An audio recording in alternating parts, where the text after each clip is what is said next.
everyone, thanks again for tuning into Sin's Workshop. I hope you are all having a wonderful day. Today we are going to be discussing Brightly Burning by Alexa Donne. This is a sci-fi retelling of the classic Jane Eyre by Charlotte Bronte that takes readers to Earth's orbit as we follow Stella while she becomes the governess on the mysterious ship the Rochester.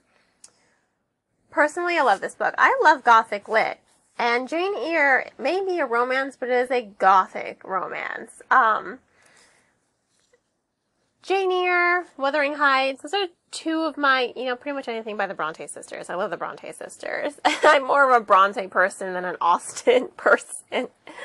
But I really do love what Donne has done with this story as well. We're following Stella, and she works as an engineer on a failing ship, and really she wants nothing more than to get off this ship because she knows it's going to be decommissioned soon. It's falling apart. The gravity stabilizers keep breaking. She's like, this ship is going to be one of the next ones decommissioned to be sent back to Earth. And we don't know if this ice age is over yet. So she wants to get away from this death sentence of a ship. She needs to get away. And more importantly, she hates being an engineer. It doesn't matter that she's good at it. She loves teaching. So, when she sends out her resume and the Rochester accepts her position as a governess, she snatches it up. But boy, becoming a governess on the Rochester came with way more baggage than she intended. If you're familiar with the tale of Jane Eyre, you kind of already know. She meets Hugo Fairfax, and before you think that there's going to be an age gap here, he's only a couple years older than her. I think he's only 2 or 3 years older than her. And no, we are not dealing with an angry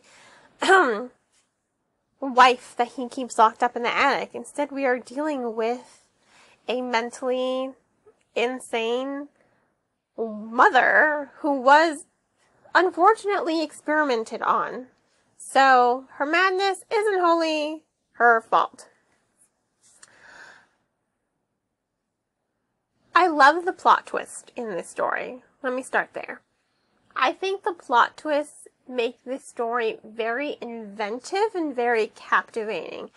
Again, I love the story of Jane Eyre, so I already knew where the story was going, but I didn't know how it was going to unfold, so I was engaged. I was drawn in by the mystery of how is the story going to unfold to give me that retelling of Jane Eyre. The whole reason why I'm reading this story. And I loved watching it unfold. I liked the mystery. I liked the eeriness. This is also pretty Gothic itself, I think. I think you could classify this as a Gothic space opera, if I'm being perfectly honest. I certainly would, so I am. It's a Gothic space opera. I think that makes it pretty unique as far as retellings go. I really did love those plot twists in the storytelling. I love the cast of characters that live on the Rochester. They really are a strong family unit.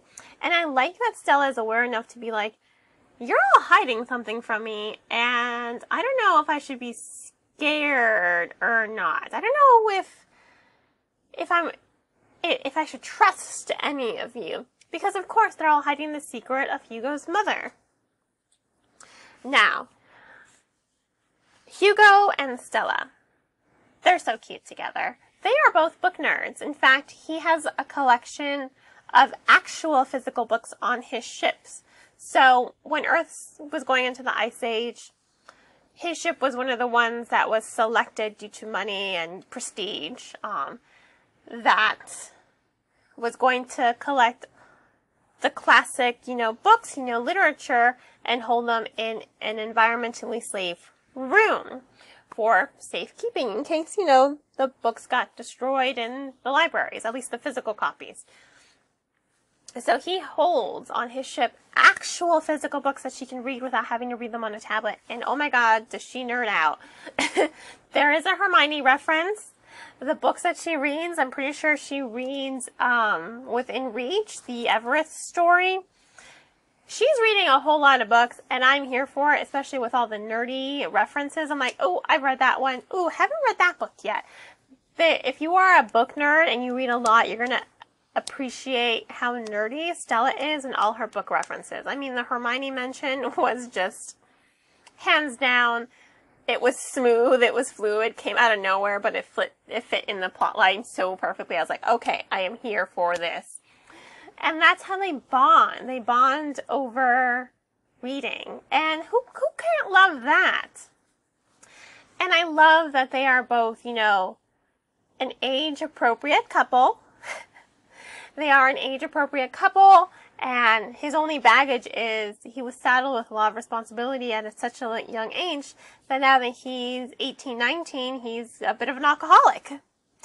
It's kind of terrible. He has so much stress, so he just drinks a lot, and it's just like, dude, you really need to talk, but he can't. He has no one to talk to. You know, no one is allowed to know that his mother is alive, considering what she did. I can't tell you what she did because then that's a major spoiler for the plot, but it's a lot of responsibility taking care of his sick mother and then also having to take care of his little sister.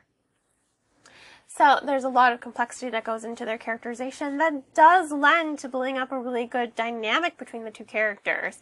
And when more plot twists are thrown in that separate them, because of course they do have to get separated before they find their ways back to each other, it's incredible because it allows Stella to really grow as a character, and it allows her to kind of break out of that mold of Jane Eyre and become her really own person in this story. And I love when authors do that. So it's like, yeah, I'm going to do a retelling. I'm going to use these characters as molds, but I'm going to have my own characters break out of the molds and become something else. And I love that because you're still within the tone of a retelling and you're still kind of being faithful to the original piece of work while also giving it your own life. And I really love that Alexa Donne was able to do that with Jane Eyre. This is hands down easily one of my favorite retellings that I've read this year, and I'm really happy that I've read it, and I'm really mad at myself that it's been sitting on my shelf for so long. So I'm going to go ahead and give this book 4.5 out of 5 stars.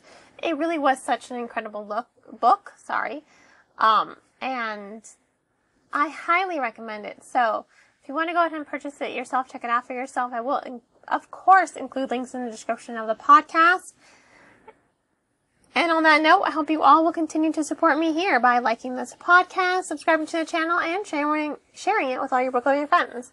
You can also become a supporter on Buy Me Coffee, Ko-fi, Patreon, by purchasing one of my handmade candles, or by following any of my social media platforms. I hope you all have a wonderful rest of your day, and as always, happy reading.